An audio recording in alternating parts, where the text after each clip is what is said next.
Fin de la Semaine nationale de la sécurité routière. La 19e édition avait pour thème la sécurité des transports publics de voyageurs. Durant une semaine, le département des transports et ses partenaires ont sensibilisé les chauffeurs, les promoteurs de compagnies de transport et les usagers de la circulation.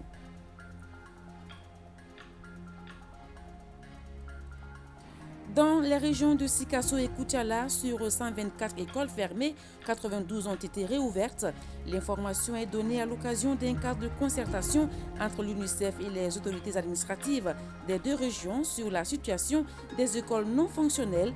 Les deux parties sont mobilisées pour rendre opérationnelles les 32 écoles restantes.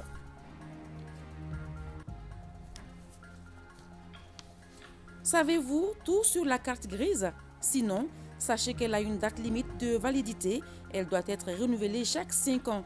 Même si le non-respect de cette disposition ne fait pas encore l'objet de sanctions, chaque usager doit veiller au respect de cette réglementation.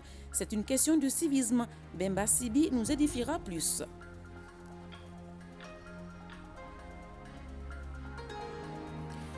La saison des pluies et les risques d'inondation. Pour prévenir ces catastrophes naturelles dans la capitale, une série d'activités est initiée allant de l'assainissement au curage des caniveaux.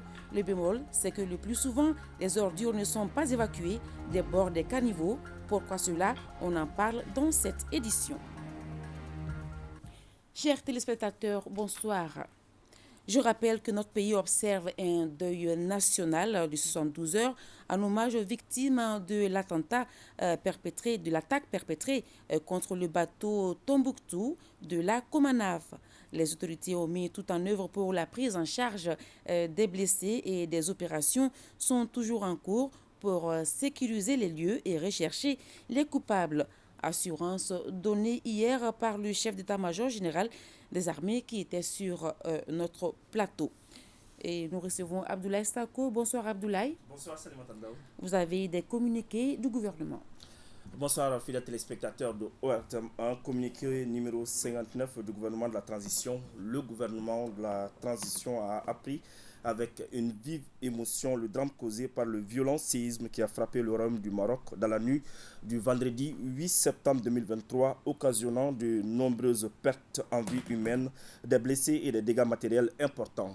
En cette douloureuse circonstance, le gouvernement de la transition, au nom de son Excellence le colonel Assimi Goïta, président de la transition, chef de l'État et du peuple malien, adresse à Sa Majesté Mohamed VI, roi du Maroc, au gouvernement et à l'ensemble du peuple frère du Maroc sa profonde compassion et ses sincères condoléances. Le gouvernement de transition prie Dieu, le Tout-Puissant, le Tout-Miséricorde, Dieu pour le repos éternel de l'âme des disparus et souhaite prompt rétablissement aux blessés.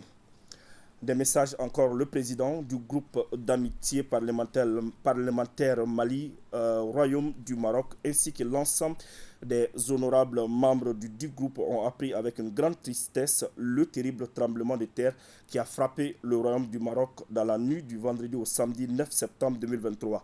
En cette douloureuse circonstance, le président du groupe d'amitié parlementaire Mali, Royaume du Maroc, au nom de tous les honorables membres du groupe, présente ses condoléances les plus attristées à Sa Majesté le roi Mohamed VI et au peuple frère du Maroc.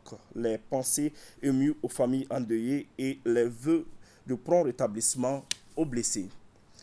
Le communiqué de l'ADEMAN PSJ face à l'ampleur de cette catastrophe naturelle qui a frappé le peuple frère du Maroc, l'ADEMAN PSJ présente ses sincères condoléances à Sa Majesté le roi Mohamed VI, au gouvernement et au peuple du Royaume du Maroc et ses profonds sentiments de compassion aux familles des victimes en cette pénible circonstance. L'ADEMAN PSJ prie Allah le Tout-Puissant d'aider les autorités et le peuple marocain à surmonter cette terrible épreuve, d'accueillir les victimes en son vaste paradis et souhaite prompt rétablissement aux blessés. Maintenant, le communiqué conjoint numéro 2 du Burkina Faso et de la République du Mali. Le gouvernement de transition du Burkina Faso et du Mali ont lu avec une profonde stupéfaction le compte-rendu de la réunion du Conseil des ministres de la 55e session du Conseil des ministres de l'Organisation pour l'harmonisation en Afrique du droit des affaires OHADA tenu à Kinshasa en République démocratique du Congo les 29 et 30 août 2023. En effet, contrairement aux récits mentionnés dans ce compte-rendu, les représentants du Burkina Faso et du Mali, tous deux ministres en charge de la justice, ont évoqué plusieurs griefs et manquements violant les règles de fonctionnement de l'OHADA dans le cadre du processus de recrutement entaché de vices de forme et de fond en vue de pourvoir au poste de secrétaire permanent et à d'autres postes internationaux. L'une des causes profondes de ces recrutements frauduleux est le chantage opéré par l'Agence française de développement qui a menacé ouvertement et de retirer son financement au cas où des candidats qui lui sont favorables ne seraient pas choisis. C'est ainsi que de nombreuses manœuvres illégales consistant à retirer abusivement la parole aux représentants du Burkina Faso et du Mali ou même à déconnecter le système de visioconférence à d'autres participants ont été déployés au cours des travaux. Exaspérés par ces manœuvres déloyales et las de n'avoir pas été entendus, les représentants du Burkina Faso et du Mali se sont retirés de la salle. Le gouvernement de transition du Burkina Faso et du Mali dénonce, regrette l'occultation du communiqué de ces faits graves et refuse de participer à une mascarade qui viole la souveraineté des États africains et décrédibilise l'OHADA. Par conséquent, les gouvernements de transition du Burkina Faso et du Mali vont adresser une lettre de protestation à l'OHADA pour dénoncer les irrégularités, violations des textes et conflits d'intérêts manifestes qui ont entaché le processus de recrutement lors de la 55e session du Conseil des ministres. Appeler à la suspension du processus d'installation des personnels irrégulièrement et illégalement recrutés. Reprendre le compte-rendu de la réunion du Conseil des ministres de la 55e session du Conseil des ministres en vue de mentionner fidèlement le déroulement des travaux, notamment les protestations du Burkina Faso et du Mali, demander à la conférence des chefs d'État et de gouvernement de l'OHADA de se saisir urgemment de la situation. Les gouvernements de transition du Burkina Faso et du Mali préviennent qu'ils tireront les conséquences de droit en cas de passage en force. Que Dieu bénisse l'Afrique et préserve les Africains. C'est fait à Ouagadougou, Salimata et à Bamako le 9 septembre 2023. Isako, les réactions continuent de nous parvenir.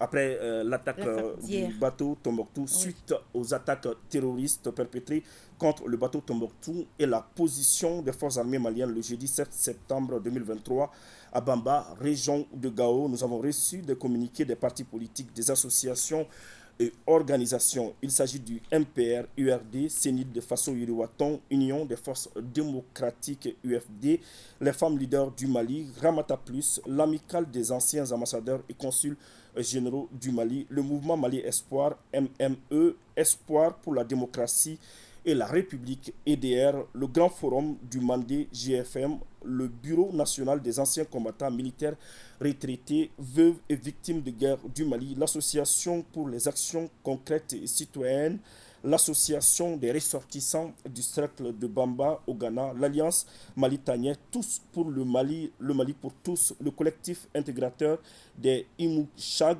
et alliés de la région de Tombouctou. Les membres du CNT résidant à Tombouctou, tous condamnent avec la dernière énergie ces attaques terroristes barbares et lâches. Ils s'inclinent devant la mémoire des victimes et souhaitent prompt rétablissement aux blessés. Voilà, Salimata Ndao, l'essentiel des communiqués qu'on avait reçus aujourd'hui. Merci, Abdoulaye Sako. Je le disais dans le sommaire, clôture de la 19e édition de la Semaine nationale de la sécurité routière qui avait pour thème la sécurité des transports publics de voyageurs. Durant une semaine, le département des transports, à travers la NASER, en collaboration avec la police, la gendarmerie et la protection civile, ont sensibilisé les chauffeurs, les promoteurs de compagnies de transport de personnes et les usagers de la circulation. Le point avec Bemba Sibi. Après une semaine d'intenses activités de formation et de sensibilisation des chauffeurs et transporteurs routiers de voyageurs avec en toile de fond la réduction des accidents, l'édition 2023 de la Semaine nationale de sécurité routière s'est terminée avec un bilan jugé positif par les initiateurs. Nous avons pu aller dans 110 gares, aussi bien à Bamako qu'à l'intérieur du pays, pour procéder à la sensibilisation et des chauffeurs et des propriétaires, donc des gérants des compagnies de transport. Nous avons déployé des associations de sécurité routière, donc des jeunes qui étaient chargés de sensibiliser tous les usagers de la route. Nous avons également effectué des missions de contrôle routier. Cette cérémonie de clôture a été mise à contribution pour reconnaître les efforts de sécurité de certaines compagnies de transport de personnes. La compagnie malienne des transports CMT est le premier dans ce lot, suivi successivement de la Somatra et de Bani Transport. Rimbo Transport a été reconnu meilleur dans le transport sécurisé de passagers à l'international. C'est un grand honneur d'avoir l'attestation de reconnaissance par Madame le ministre en personne. Donc c'est une grande responsabilité qu'on nous a donnée pour fournir des efforts de plus. Il faut que les gens sachent aussi, on peut avoir 1000 véhicules, mais on ne peut pas avoir un être humain. L'être humain est très très sacré. Donc pour leur dire que le transport, ce n'est pas une course de vitesse. Il faut veiller surtout à la formation des chauffeurs. Il faut faire des tests sur chaque chauffeur avant qu'on embauche un chauffeur. Surtout, il faut veiller sur l'état d'ébriété des chauffeurs. Une initiative qui vise à créer une saine émulation dans le secteur du transport de voyageurs, a souligné dans son intervention le ministre des Transports et des Infrastructures, Dambélé Madina Sissoko. L'investissement dans la sécurité a pour objet de prévenir les accidents de la circulation routière qui sont incontestablement coûteux. La distinction a en revanche une valeur morale incommensurable. Elle indique le respect et la considération que vous avez pour la personne morale. Il vous appartient dorénavant de tirer vers le haut d'autres compagnies de transport et de résister à celles qui seraient tentées de vous entraîner vers le bas. L'objectif de la semaine de sécurité routière, faudrait-il le rappeler, est de sensibiliser, d'inciter à une saine émulation et à l'excellence. D'autres reconnaissances vont suivre, notamment à l'attention de la police et de la gendarmerie. L'assistance a eu également droit à un sketch sur la sécurité routière. Le ministre de l'Élevage et de la Pêche était en visite ce matin à la ferme agro-pastorale de Sanoussi Bouyassila, non moins président de l'Assemblée permanente des chambres d'agriculture du Mali, APECAM. Il s'agissait pour le ministre Ba de voir les techniques d'embouche bovine et la production d'aliments bétail sur place. Boubacar Babletouri. Ferme agro-pastorale Bouya Bounfarma dans le village de Zougoumé, dans la commune rurale de Sanakoroba. C'est bien dans cette ferme de Sanoussi Bouyassila, non moins président de l'APECAM, que s'est rendu le ministre de l'Élevage et de la Pêche. Ici, sur ces 30 hectares, M. Silla a opté principalement pour l'embouche bovine axée sur la production de lait et de viande. Un modèle économique basé sur un système intégré avec à la clé la production sur place d'aliments bétail. Au-delà de ces activités, le promoteur de la ferme pratique la pisciculture. Il s'agit de 30 hectares dont nous avons peut-être 23 hectares en maïs qu'on fait pendant l'hivernage qu'on ensile et 6 hectares qu'on fait de l'herbe à éléphant pour ensiler. Le reste, c'est les habitations. On ne peut pas réussir à nourrir un cheptel de manière sérieuse, qu'on ait la viande et le lait sans passer par l'ensilage de maïs ou l'ensilage d'herbe à éléphant. Chaque 2 mois, on arrive à couper. L'ensilage du maïs, c'est vraiment purement hivernal. Pendant la période de soudure, on nourrit nos animaux avec ça. Et aussi, nous vendons aussi les animaux. Ce Malien de la diaspora désormais qui évolue dans le domaine de l'élevage opte pour l'insémination artificielle, une expérience vulgarisée par le gouvernement pour booster le rendement. Avec cette expérience, M. Silla, avec ses 300 têtes, produit près de 600 litres de lait par jour en temps normal et le poids des vaches varie de 200 à 250 kg. L'insémination artificielle a eu des répercussions très importantes, en tout cas dans notre cher pays, en ce sens que le veau d'une année pèse entre 200 à 250 kg, alors que le veau race locale, il faut 5 ans pour avoir ce poids. Par rapport aux vaches laitières, nos vaches donnent aujourd'hui 3 à 4 litres par vache, alors que les vaches laitières issues de l'insémination donnent entre 15 à 20 litres par jour et par vache. C'est le lieu de remercier nos hautes autorités, en l'occurrence le président de la transition. Une visite guidée des parcs à bétail, des champs de maïs et de fourrage, destinés au bétail, ainsi que des étangs piscicoles, a permis au ministre Ba de s'enquérir des techniques utilisées par M. Silla. Pour le ministre, ces investissements doivent servir d'exemple pour d'autres éleveurs en vue de l'atteinte de l'autosuffisance alimentaire dans notre pays. C'est parti pour les activités de la brigade citoyenne à Ségou. Cette initiative vise la promotion de la culture d'engagement chez les jeunes, cela à travers leur mobilisation pour des actions concrètes et des projets communautaires. L'événement est lancé par le ministre en charge de la jeunesse et des sports. Reportage Fousseni Samaki. Cette brigade citoyenne se veut un espace de mobilisation des jeunes en vue de favoriser une contribution active de la jeunesse en faveur du bien-être collectif et de la promotion des valeurs fondamentales comme la solidarité et l'entraide. Entre autres faits marquants de ce lancement à Ségou, la remise des gilets à certains responsables régionaux, l'engagement des autorités à accompagner la jeunesse, la marche vers le site de reboisement. À travers la brigade, ce sont nos valeurs citoyennes qui sont renforcées. Le jeune malien se sent dans sa peau dans la promotion de la conscience civique, de l'engagement humain et de l'amour de la patrie. L'engagement que nous allons donner au ministre, que Ségou ne ménagera aucun effort pour l'atteinte des objectifs. Et c'est à travers ces activités citoyennes que nous parvenons vraiment à développer nos localités, à développer le pays. Et le ministre en charge de la jeunesse d'inviter les jeunes à l'engagement citoyen afin de porter haut les valeurs fondamentales d'entraide et de solidarité pour bâtir le Mali croix. Lorsqu'on va dans la construction d'un pays, il faut forcément des actions citoyennes qui l'accompagnent. Il faut forcément des jeunes citoyens qui l'accompagnent. Et aujourd'hui, nous avons vu la détermination de la jeunesse de Ségou par rapport à cela. Et ce que j'ai appris ici, c'est que ce que nous voulons faire à travers le pays, Ségou l'avait déjà commencé. Et nous allons juste venir renforcer un peu cela ensemble. Et vous savez, le président de la transition l'a dit, sa mission, c'est également la mission de la jeunesse. La brigade citoyenne qui vient d'être lancée à Ségou va mener des activités relatives à l'assainissement, la culture de la paix, la sécurité routière, entre autres. La cérémonie d'ouverture de l'Assemblée générale ordinaire de la Coalition nationale pour la sauvegarde du fleuve Niger s'est tenue ce matin au Musée national. Cette assemblée a permis aux participants de présenter le document du plaidoyer en vue de sauver le fleuve Niger et procéder au renouvellement des instances. Reportage Ibrahim Kaoukounate et Ibrahim Koulibaly. Cette assemblée a permis aux acteurs œuvrant dans le domaine de la protection et la sauvegarde de l'environnement et de l'eau de se retrouver autour du fleuve Niger et ses gros affluents. Si vous prenez par exemple l'éboulement des berges, la pollution grandissante et voilà, toutes sortes de dégradations qu'on observe, notamment dans le fleuve lui-même, vous n'êtes pas sans savoir qu'il y a une diminution des ressources halieutiques. Donc tout ça a donné l'idée de se mettre ensemble pour conjuguer les efforts afin de sauver le fleuve de tous ces fléaux qui l'assaillent. La sauvegarde du fleuve Djoliba nécessite une synergie d'action, d'où l'élaboration d'un document de plaidoyer. La question de nos fleuves est d'une importance capitale. Nous devons tous légitimement nous en inquiéter. État, collectivités, gens du fleuve et populations riveraines, décideurs et administrés, exploitants et autres utilisateurs.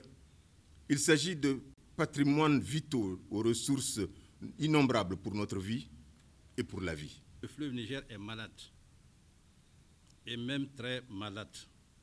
Frappé de plein fouet par les effets pervers du changement climatique, mais aussi de l'action de l'homme, avec leur couleur de sécheresse, d'ensablement et de pollution de tout genre. La protection de ce patrimoine commun est aussi une préoccupation des plus hautes autorités, d'où la mobilisation de plusieurs départements. Le fleuve Niger, c'est quand même une vie d'abord humaine, une vie de la flore, de la faune, une protection de l'environnement, une culture aussi. Quand vous partez à Mopti, vous voyez qu'il y a toute une culture qui se construit autour du fleuve. Et le fleuve aujourd'hui, qui est une artère centrale pour tout le Sahel. Et je pense que la protection du fleuve Niger est un problème d'abord de l'humanité. À la fin des travaux, Dr Sidiba a été reconduit pour un nouveau mandat de 4 ans. La transformation numérique et les facteurs clés de succès, la question est débattue par les experts du numérique au cours d'une conférence organisée par l'Institut malien des administrateurs et dirigeants sociaux. Au terme de la présente conférence, des recommandations et propositions seront formulées pour servir de référentiel. Compte rendu Boubacar Kanouté. La transformation numérique est devenue une nécessité pour la totalité de nos entreprises. Ces systèmes constituent de véritables leviers de performance et d'innovation, à même d'influencer grandement la compétitivité de nos entreprises. La question regroupe les experts qui échangeront autour du sujet devenu un enjeu majeur. Une initiative de l'Institut malien des administrateurs et dirigeants sociaux IMADES en collaboration avec Reao Mali et le patronat malien. Une vision qui corrobore avec celle du département de la communication. La révolution numérique est en marche et elle impacte tous les aspects de notre société et de notre économie. Aujourd'hui, plus que jamais, les technologies numériques jouent un rôle central dans la croissance économique, l'innovation et la compétitivité des nations. Elle est source de nombreux changements, tant positifs que négatifs, qui ont un impact direct sur nos vies. La digitalisation est un passage obligé au XXIe siècle. Elle contribue largement au développement d'un pays si elle est bien maîtrisée et constitue un moyen de lutte contre la corruption qui gangrène nos sociétés. La digitalisation, c'est l'arme nucléaire contre la corruption. Parce qu'il y a corruption lorsqu'il y a une occasion de contact entre quelqu'un qui est détenteur d'un pouvoir, notamment public, et quelqu'un qui a besoin de quelque chose de ce détenteur de pouvoir public. C'est là qu'il y a une occasion de collision entre les deux personnes. Lorsque vous enlevez cette occasion, vous êtes derrière votre ordinateur, vous voulez commander un acte de naissance, un passeport, et vous ne voyez aucun fonctionnaire de l'État ou aucun fonctionnaire d'une mairie, vous payez en ligne et on vous l'envoie, il n'y a plus d'occasion de corruption. C'est pour ça que nous, au niveau du patronat, nous insistons auprès de l'État malien pour que notre administration publique soit digitalisée. Plusieurs thématiques sont développées au cours de cette conférence sur la transformation numérique et facteurs clés de succès. Le ministre des Maliens établi à l'extérieur et de l'intégration africaine, Moussa Ag Attaher, est en visite d'amitié et de travail dans la capitale tunisienne depuis mercredi dernier. L'objectif de cette mission est d'engager un dialogue constructif concernant la situation de nos compatriotes résidant en Tunisie. Pour plus de détails, suivons ce commentaire de notre reporter Aliou Abdoulaye Touré. Le dialogue est une vertu, le dialogue a des vertus. Une fois dans la capitale tunisienne, le ministre Moussa Ag Attaher a d'abord eu une séance de travail avec le ministre de l'Intérieur de la Tunisie. L'objectif principal de cette rencontre était de discuter de la protection des Maliens établis en Tunisie. Les deux ministres ont convenu de mesures concrètes visant à répondre aux préoccupations et aux besoins des Maliens vivant en Tunisie, y compris ceux en situation irrégulière. La rencontre avec le ministre de l'Enseignement supérieur de la Tunisie a porté sur la coopération dans le domaine de l'enseignement supérieur entre le Mali et la Tunisie. Une annonce forte a été faite. À partir de l'année universitaire 2024, la Tunisie accordera une augmentation de 10% des bourses pour les étudiants maliens. Ensuite, Moussa Ag Attaher a rencontré le ministre des Affaires étrangères tunisien. Cette rencontre a été marquée par l'expression de la solidarité de la Tunisie suite aux attaques terroristes tragiques qui ont touché le Mali le 7 septembre 2023. Le ministre a aussi visité Adama Keïta, un compatriote malien gravement blessé lors d'une récente rafle. Cette visite a permis au ministre de témoigner de la sollicitude des autorités maliennes envers nos compatriotes en détresse à l'étranger. Avec la communauté malienne établie en Tunisie, les préoccupations de nos compatriotes ont été abordées en profondeur, notamment la question de la carte de séjour, l'accessibilité des cartes nationales biométriques, entre autres. Ces actions sont menées en stricte conformité avec les instructions du président de la transition, chef de l'État, son Excellence colonel Assimi Goïta, démontrant ainsi la priorité accordée à la sécurité et au bien-être de la diaspora malienne. Une vingtaine d'hommes de médias viennent de clore une formation intensive de 2 jours. C'est à l'initiative du journaliste Salif Sanogo en collaboration avec la Maison de la Presse. Le compte-rendu de Hawa Adama Koulibaly et Tchédja Kamara. Au vu de la prolifération des médias combinée à la situation sociopolitique de notre pays, il est important de maintenir les acteurs médiatiques dans leur rôle régalien, celui d'informer sainement le public. C'est dans cette logique que les journalistes radio et télé ont été entretenus sur la réalisation de productions pertinentes et mieux présentées. On va voir l'écriture radio. L'écriture radio, c'est une écriture à part. L'écriture télé, comment faire un reportage en télé, c'est différent de ce que l'on fait à la radio, mais les gens font souvent la confusion. On va voir également les techniques pour pouvoir mener une bonne interview. Parce que vous savez, l'interview, ça se prépare et ça se travaille. Et surtout, quel est le rôle d'un animateur-présentateur? On voit à longueur de journée des animateurs-présentateurs qui font le zouave, la comédie. Non. Être animateur-présentateur, c'est une tâche extrêmement importante et qui répond à des exigences précises et surtout à une préparation. À la fin de ce rappel des rudiments du métier, les participants sont prêts à exploiter au mieux les compétences acquises. Grâce à ces 2 jours de formation, Salifou nous a fait savoir que dans une émission, éviter ceci, éviter cela. Avec ça, nous pouvons améliorer davantage nos émissions. Chaque fois que je fais une émission, je suis plus accro au mot alors. Donc, ça m'a permis de me rendre compte de cela à l'issue d'un débat qu'on a simulé ici. Il a eu à suggérer cela. Donc, tu as un tic, tu présentes bien, tu as beaucoup de qualités, mais ce tic-là, il va falloir que tu corriges. La haute autorité de la communication a salué cette initiative qui vient faciliter sa mission de veille et d'assainissement du paysage médiatique malien.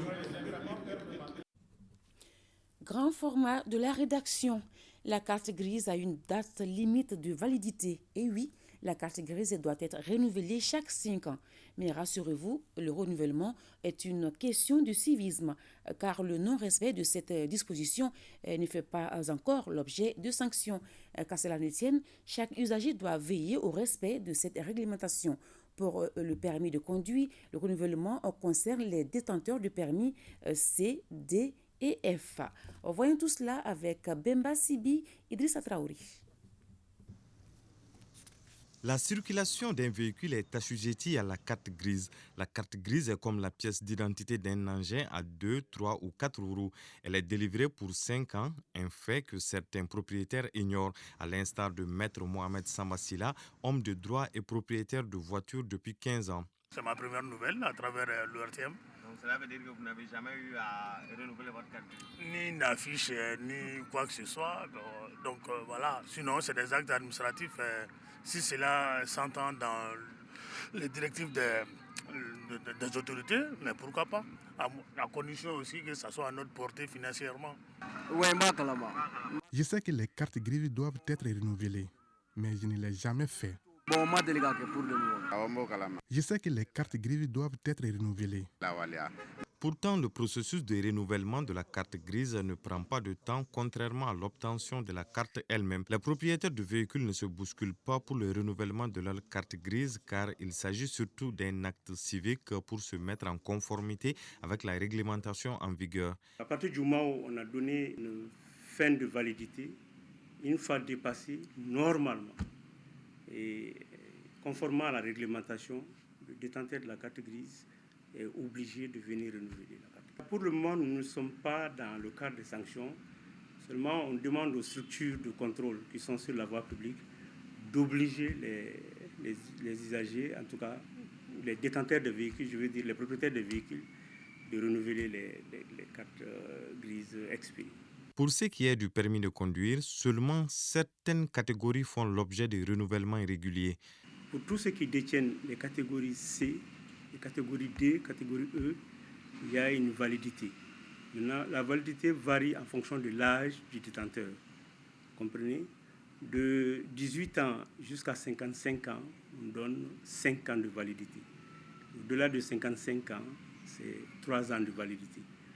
Donc les gens, n'est-ce pas, après les validités dépassées, les gens ont l'obligation de venir renouveler les permis. C'est des documents administratifs qu'on fournit, notamment le certificat de résidence, si vous voulez bien. Il y a des timbres, des taxes à payer. Il y a 4 photos d'identité. Maintenant, pour ce qui concerne les duplicata, parce qu'il peut arriver qu'on perde aussi le permis. Et pour cela, il faut ajouter le certificat de perte. La catégorie C, ce sont les véhicules automobiles à marchandises dont le poids total autorisé en charge excède 3 tonnes 500. Vous comprenez? Maintenant, la catégorie D, ce sont les véhicules automobiles de transport en commun de personnes. Et la catégorie E, il s'agit des véhicules des catégories B, C, D, attelés d'une remorque dont le poids total en charge autorisé excède 750 kg. Les détenteurs de permis A1, B et F peuvent toutefois demander le renouvellement de leur permis lorsque la photo est abîmée ou encore les textes illisibles. Je l'annonçais dans les titres dans la capitale pour minimiser davantage les risques d'inondation en période d'hivernage. Une série d'activités est initiée allant de l'assainissement au curage des caniveaux à travers la ville. Mais le problème qui se pose, c'est que le plus souvent, après le curage les ordures ne sont pas évacuées. Qui doit le faire? Suivons ce reportage de Aliou Abdoulaye Touré. Pour faciliter l'évacuation des eaux, des personnes de bonne volonté conjuguent leurs efforts pour le curage des caniveaux dans le district de Bamako. L'illustration parfaite est l'avenue de la Marne. Tout le long des trottoirs, les caniveaux sont curés et les ordures attendent d'être évacuées. C'est dans cet environnement insalubre que travaille Adama Dambélé. Ça me gêne, le gaz là, c'est pas facile de rester tranquille ici. Le gaz là, c'est pas bon pour les cœurs. Le gaz là, ça me provoque des maladies. C'est pas bon pour nous-mêmes. Moi, nous travaillons à côté de ce gaz là. La question qui taraude les esprits est la suivante. Quelle structure est responsable de l'évacuation de ces tas d'ordures? Chaque année, bon an, mal an, un peu avant le démarrage de la saison des pluies, donc le ministère en charge de l'environnement mène un certain nombre d'activités, notamment relatives au curage des caniveaux et collecteurs. Mais pour le ministère, c'est surtout les collecteurs qui nous intéressent. Les caniveaux, c'est généralement les collectivités territoriales, la mairie du district, à travers la CETAC, la cellule technique d'appui aux collectivités. Il y a l'AGEROUTE qui intervient souvent. Il y a même la direction régionale des routes qui intervenait. Mais il y a un an, il me semble, cette intervention a cessé. En attendant une solution, les usagers sont obligés de prendre leur mal en patience. Tenue de la 10e session du comité de pilotage du projet d'appui à la compétitivité de l'économie malienne, PASEM, les travaux ont porté notamment sur l'état de mise en œuvre des recommandations de la session de février 2023 et la présentation du rapport d'exécution des activités. Le PASEM est financé par le groupe de la Banque africaine de développement, BAD, et l'État malien. Mariam Kouné. Cette 10e session du comité de pilotage du projet d'appui à la compétitivité de l'économie malienne vise à dégager les grandes orientations nécessaires à la mise en œuvre efficace du PASEM. Il s'agit également pour les administrateurs de partager les résultats issus de l'exécution du projet et les difficultés qui ont entravé sa mise en œuvre correcte entre janvier et juin 2023, ainsi que les différentes solutions envisagées. Le taux de décaissement du projet, qui était de 13,59% en fin 2022, est passé à 21,33% à fin juin 2023, soit une progression de 7,64%. Malgré cette contre-performance, il ressort de l'analyse des documents soumis pour approbation que les perspectives sont bonnes pour le semestre à venir. Cette 10e session va nous permettre quand même de faire un recadrage pour essayer de rattraper le temps perdu et aller vers l'atteinte des objectifs du projet.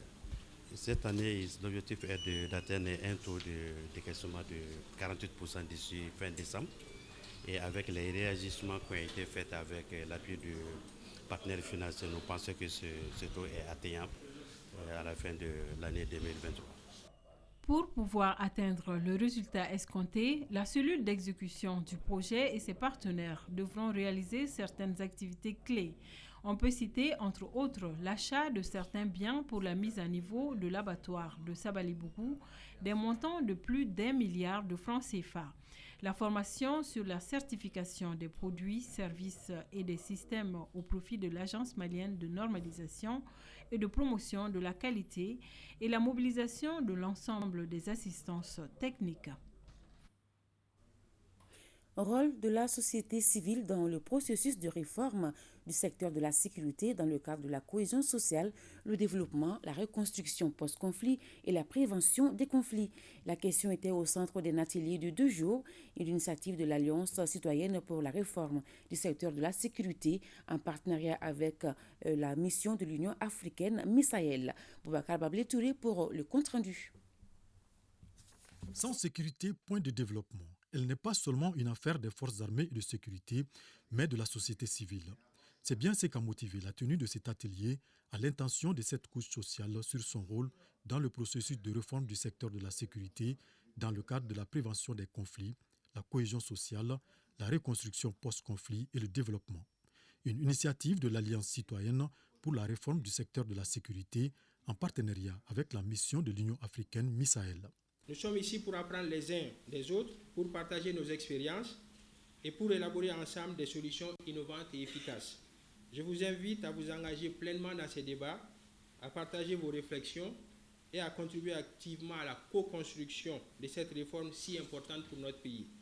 Cette implication est d'autant plus importante que la société civile est en mesure de porter un regard citoyen et indépendant sur les impacts de la mise en œuvre de la RSS, notamment en termes de protection des droits humains, de la cohésion nationale, de la reconstruction. Il s'agit principalement au cours des 2 jours que durera cet atelier de réfléchir et de définir les moyens par lesquels ces acteurs de la société civile pourront contribuer de façon efficace au processus de réforme du secteur de la sécurité dans notre pays, voire dans le Sahel tout entier. La réforme du secteur de la sécurité, lorsqu'elle est mise en œuvre de manière participative, peut être un vecteur de transformation sociétale. Elle peut aider à prévenir les conflits en garantissant que le secteur de la sécurité est responsable et est à l'écoute des besoins des citoyens. Elle peut faciliter la cohésion nationale. Après l'étape de Bamako, d'autres régions du pays seront concernées par le même exercice. Cérémonie de sortie de la première promotion des cours des futurs commandants de l'école d'application des officiers de Koulikoro CFCU. C'était hier au centre d'instruction Boubacar Sadassi de Koulikoro. Ils sont 82 officiers stagiaires, nous dit Ousmane Kouita.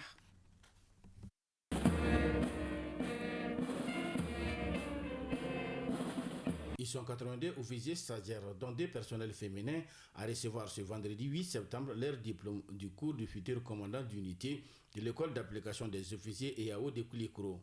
L'événement est le résultat de 5 mois de formation en 2 phases. La première est axée sur la formation générale et tactique des bases et la seconde est basée sur la culture générale.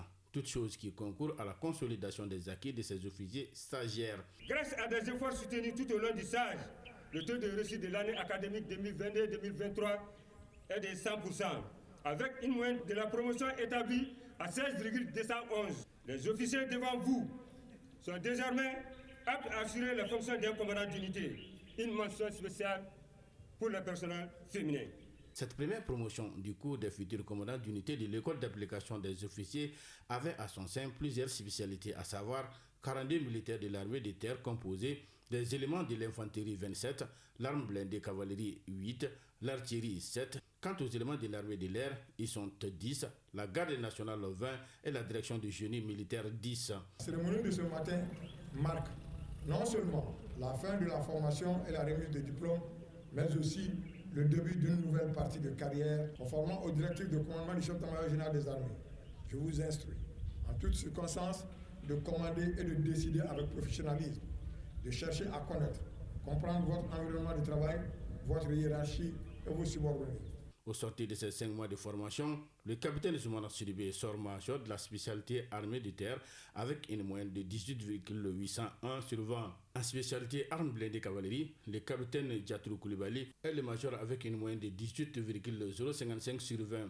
En artillerie, le lieutenant Hamza Diko sort major avec 17,802 sur 20. À l'armée de l'air, c'est le capitaine Amadou Sidibé numéro 2 qui est le major avec 18,220 sur 20. Au niveau de la garde nationale, le major est le lieutenant Barthélémy Koné avec une moyenne de 17,858 sur 20. Et en spécialité génie militaire, le capitaine Romain Togola est le major avec une moyenne de 17,567 sur 20. La montée des couleurs, la revue des troupes et la remise des diplômes aux officiers stagiaires ont été les temps forts de la cérémonie. Auparavant, une minute de silence avait été observée en la mémoire des dignes fils tombés sur le champ de l'honneur. Éducation.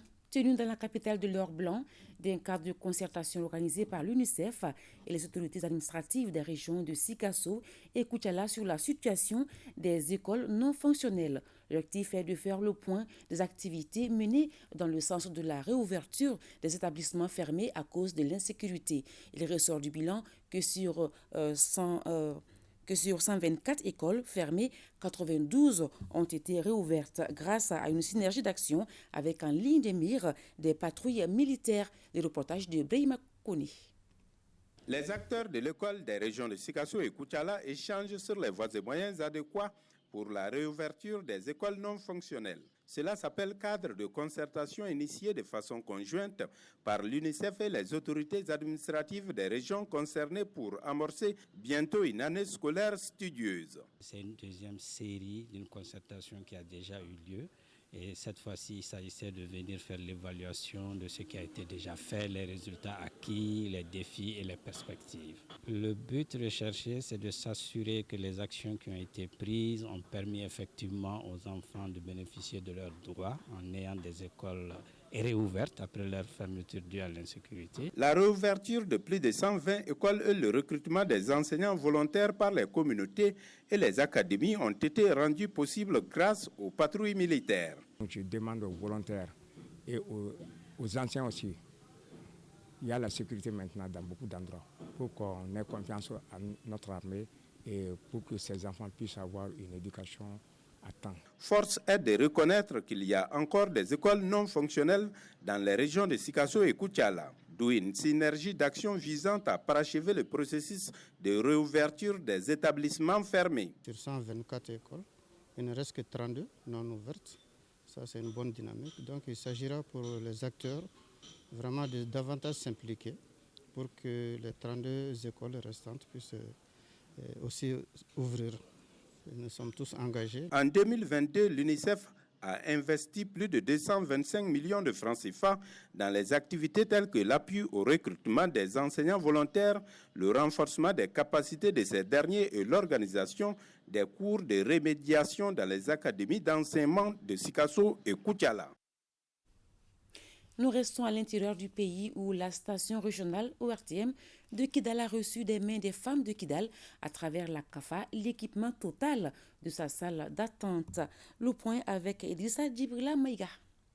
Coupant le ruban symbolique, l'aminocale de Kalada, l'honorable Mohamed Gintala ouvre la porte de la nouvelle salle d'accueil de la 97.5 FM sur financement exclusif des femmes de Kidal. Région de Kidal, l'ORTM est un véritable outil de paix et de cohésion sociale. Nous encourageons l'équipe de Kidal et nous appelons toutes les forces vives à soutenir et à protéger l'ORTM. Cette donation va sans doute améliorer les conditions de travail du personnel, mais aussi accueillir les visiteurs de la radio comme il se doit dans la tradition touareg. D'où la satisfaction entière du premier responsable de la station régionale de Kidal. Savoir que les forces vives de la région de Kidal sont engagées à soutenir la 97.5 FM dans le cadre du vivre ensemble. Savoir que la station régionale de Kidal est perçue comme un facteur d'union entre tous les fils du Mali est une source de satisfaction pour moi. Une action qui honore tout le personnel de la station régionale et qui prouve à suffisance l'adhésion des forces vives de Kidal au programme de la station régionale et une appropriation avérée. En troisième région, la chef de l'exécutif régional, Kanté Marie-Claire Dambélé, était hier au Kantcheba Traoré de Sikasso. Elle y était pour s'imprégner des conditions de vie des veuves de militaires, des femmes qui mènent des activités, de nombreuses activités, dont le maraîchage. Moustapha Doumbia. L'objectif de cette visite de la gouverneure est de s'enquérir des conditions de vie des veuves des militaires de Sikasso. Au nombre de 187 recensés au compte du camp Tcheba, ces veuves évoluent dans la saponification, la transformation agroalimentaire et le maraîchage. Elles sont plus de 40 femmes à exploiter les périmètres d'1 hectare avec l'appui du service social des armées. Nous apprécions hautement la visite de la gouverneure. Nous avons pu partager avec elle certaines de nos préoccupations. Nous remercions également notre service social qui nous accompagne dans toutes nos activités. Nous concentrons nos efforts pour appuyer ces veuves-là, pour les faire épanouir et oublier certaines choses. Il ne faut pas s'asseoir toujours attendre les dons, mais il faut faire quelque chose d'abord pour qu'on puisse t'aider. C'est dans ce chemin que nous essayons de les appuyer pour qu'ils puissent s'orienter et oublier beaucoup de choses. La gouverneure et les directeurs des services du développement rural ont échangé avec les femmes sur les contraintes liées au maraîchage. La gouverneure d'inviter les partenaires à accompagner ces femmes. Il y a des partenaires qui les ont aidés, mais jusqu'à présent, on voit qu'il y a des difficultés au niveau de leur jardin maraîcher.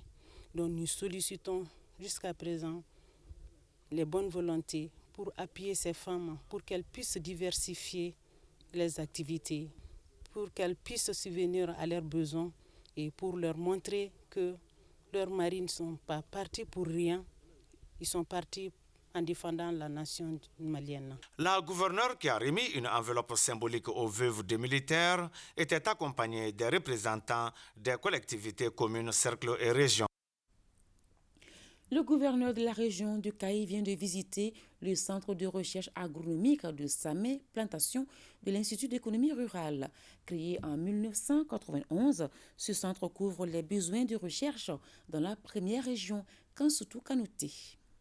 Arrivé aux environs de 10 heures à l'Institut Économie Rurale, Centre de Recherche Agronomique de Samé Plantation, IER-SERA, situé à une quinzaine de kilomètres de Caille, le chef de l'exécutif régional, en compagnie de sa délégation, s'est d'abord entretenu avec le chef du centre. Un entretien au cours duquel les activités de l'Institut lui ont été présentées. Après cet exercice, toujours en compagnie de sa délégation, le gouverneur a procédé à la visite des locaux du bâtiment composé d'un laboratoire de biotechnologie du programme des petits ruminants, la bergerie et les parcelles composées de plus de 450 variétés d'arachides. À l'issue de cette visite, colonel Moussa Soumaré, gouverneur de la région de Caille, a remercié et félicité le directeur et son personnel pour le travail abattu dans le centre. Ce centre permet de booster d'abord la production en fonction des besoins des producteurs, mais aussi protéger les productions contre la sécheresse, contre les maladies et contre les insectes aussi. Donc il est très important que nous continuions à investir et à veiller sur nos centres de recherche pour si nous voulons effectivement avoir cette autonomie en termes de production. Parmi les difficultés qui ont été soulignées ici, nous pouvons constater la vétusté des infrastructures, notamment de ces bâtiments-là. En plus de cela, on nous a fait part de difficultés en termes de ressources humaines. Je pense qu'il y a lieu de prendre toutes ces préoccupations en compte. Rappelons que cette série de visites du gouverneur de région, colonel Moussa Soumaré, s'étendra dans les autres secteurs de la région. Formation des secrétaires généraux des communes des régions de Gao, Ménaka et Kidal en gestion et budgétisation axée sur les résultats. Elle est initiée par la cellule d'appui à la réforme des finances publiques, car FIP. On fait le point avec Agali Agissa. Le projet de déploiement des ressources de l'État pour l'amélioration des services et de riposte locale à la COVID-19, PDRS, couvre 102 communes du Mali et vise à faciliter les conditions d'accès aux services de base. Et c'est dans cette optique que les secrétaires généraux des communes des régions de Ménaka, Kidal et Gao s'approprient les principes de fonctionnement du projet. Le choix de 2 modules n'est pas fortuit. La formation en garde-barre est d'une grande importance dans les réformes majeures du pays. Le thème est en lui-même évocateur dans la mesure où les citoyens aspirent véritablement à une utilisation efficace et efficiente des deniers publics.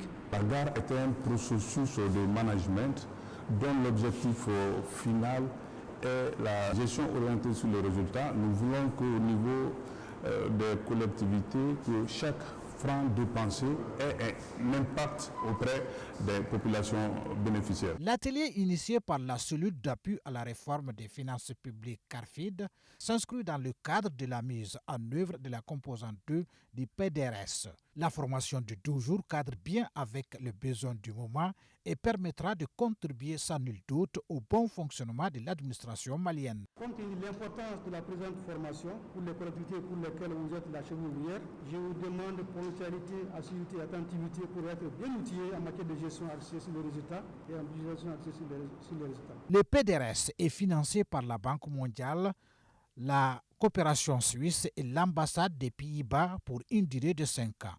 Il est effectif depuis décembre 2019. Deux nouveaux notaires ont prêté serment mercredi dernier à la cour d'appel de Mopti. Il s'agit de Mme Kadidia Mouré avec résidence à Mopti et Khalifadi Jérémy Diarra avec résidence à Tombouctou.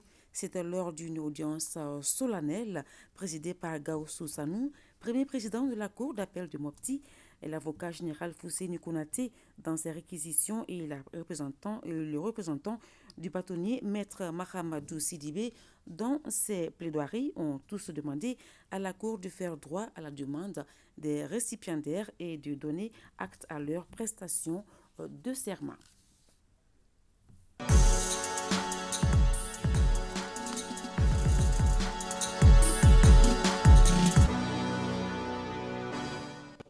Nous allons à présent parler sport et c'est avec Koji Sibi. Bonsoir Koji. Bonsoir Salimata, bonsoir à tous.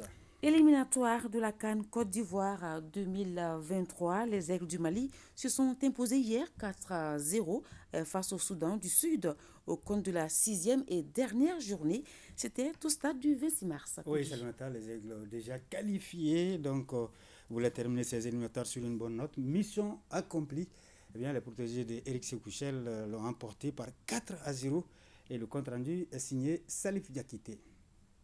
Le Mali surclasse 4-0 le Soudan du Sud et termine en beauté les éliminatoires de la CAN Côte d'Ivoire 2023. Face à la 167e nation mondiale du classement FIFA, les Aigles du Mali imposent d'entrée de jeu leur style et débloquent la situation dès la 10e minute grâce à Ibrahima Koné. À la 29e minute, Kamori Doumbia conclut parfaitement le centre de Néné Dorgelès. 2-0, c'est le score à la pause en faveur du Mali. À la reprise, le jeune Kamori, très en vue dans ce match sans enjeu majeur, corse l'addition à la 57e minute en inscrivant son doublé de la soirée. Ensuite, à la 82e minute, Néné Dorgelès aggrave le score après un chef-d'œuvre de Bissouma. 4-0, score final. Tout d'abord, je rends hommage à nos soldats qui ont perdu l'âme dans l'attentat des Gao. Et cette victoire est pour eux et nous prions qu'Allah leur fasse miséricorde. Et après, voilà, c'est une victoire qu'on voulait donner au peuple. Voilà, donc voilà, on a essayé de donner cette victoire à notre peuple, on est content. Mais voilà, je pense que techniquement, c'est l'un de nos plus mauvais matchs. On a perdu beaucoup de ballons, je pense qu'on doit être encore plus exigeant et pour pouvoir marquer plus de buts. Parce que voilà, quand on a une grande équipe, il faut respecter l'adversaire. Si tu veux mettre 10 buts, il faut mettre les 10. Et aujourd'hui, je pense qu'on a dû marquer plus de buts. Mais je suis satisfait de ce que l'équipe a montré, de notre solidarité, de notre engagement et de l'état d'esprit. Je suis très content de cette victoire. Le Mali termine les éliminatoires de la CAN en tête du groupe G avec 15 points engrangés sur 18 possibles, soit 5 victoires, une défaite, 15 buts marqués, seulement 2 encaissés. Prochaine sortie des Aigles, c'est ce mardi 12 septembre contre les Éléphants de Côte d'Ivoire en amical. Un match très attendu à Abidjan, tout comme ici à Bamako. Justement, Salimata, on va ajouter que cette rencontre amicale, ce sera donc à Abidjan, notamment au stade Alassane Dramane Ouattara d'Adjamé. La rencontre est prévue pour 20h et Aridou Matina et Mohamedou Sidibé sont nos envoyés spéciaux. Parlons à présent basketball. Les équipes dames et hommes du stade malien de Bamako ont remporté hier les titres de champion du Mali. Oui, focus sur la rencontre des dames qui a vu la victoire du stade malien de Bamako au dépens de la S-Police 79-68 au compte de la 3e rencontre des playoffs. Les stadistes Donc, remportent ainsi leur 3e victoire et sont sacrés champions. On fait le point avec Assas Mari.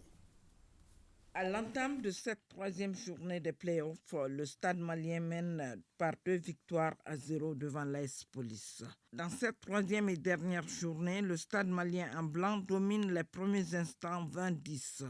Les Blanches de Bamako, fouettées dans leur orgueil, se battent avec beaucoup de générosité et bouclent le second quart avec un écart de 11 points, 40-29.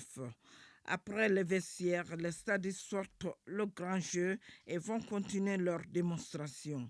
Les tentatives des policiers restent vaines et à l'avant-dernière période, 59-47 pour le stade. Au dernier quart-temps, une formalité pour les joueuses du Stade malien qui ont le vent en poupe. Elles ont battu l'AS Police 79-68 et deviennent championnes du Mali pour la saison 2023-2024. Personne n'attendait qu'on soit à ce niveau. Je félicite beaucoup mes coéquipiers qui ont fait l'effort jusque-là. Vraiment, je suis contente d'eux, je suis fière d'eux. On a sauvé la saison en état vice-championne. Quand même, on est venu défendre notre titre. Et j'invite mes coéquipiers à redoubler d'efforts. La Coupe du Mali, on peut prendre la Coupe du Mali. Comme l'année passée, on a pris 1-1. Donc cette année, on peut faire la même chose. Après le championnat, les éliminatoires de la Coupe du Mali démarrent ce mercredi. Il faut ajouter que chez les hommes, le Stade malien de Bamako a aussi gagné le titre de champion suite à son 3e succès consécutif, 58-55 devant l'USFAS. Nous y reviendrons demain. Et puis, c'est le matin, on va terminer avec un mot de cricket. Voilà, avec la fin du championnat national en clôture vendredi. Néhémie de Katibougou, vous allez voir les images, donc a gagné face à Kouroukanfouga. Si Kouroukanfouga a remporté la première manche avec 71 points en 20 séries, Néhémie de Katibougou a marqué 72 points en 17 séries en seconde manche. Rappelons que c'est le Tata de Sikasso qui a décroché le titre de champion 2023 avec un parcours sans faute, 7 matchs, 7 victoires. 8 équipes ont participé à ce championnat national. All-Star, Dream Team et Kouroukanfouga de Bamako, le Tata et Sofa de Sikasso, en plus des représentants de Ségou, Koutchala et Koulikoro. Voilà. Merci, Koji Sibi. Le RTM1 vous remercie de votre fidélité. C'est la fin de cette édition. Merci et à demain 20h, Inch'Allah.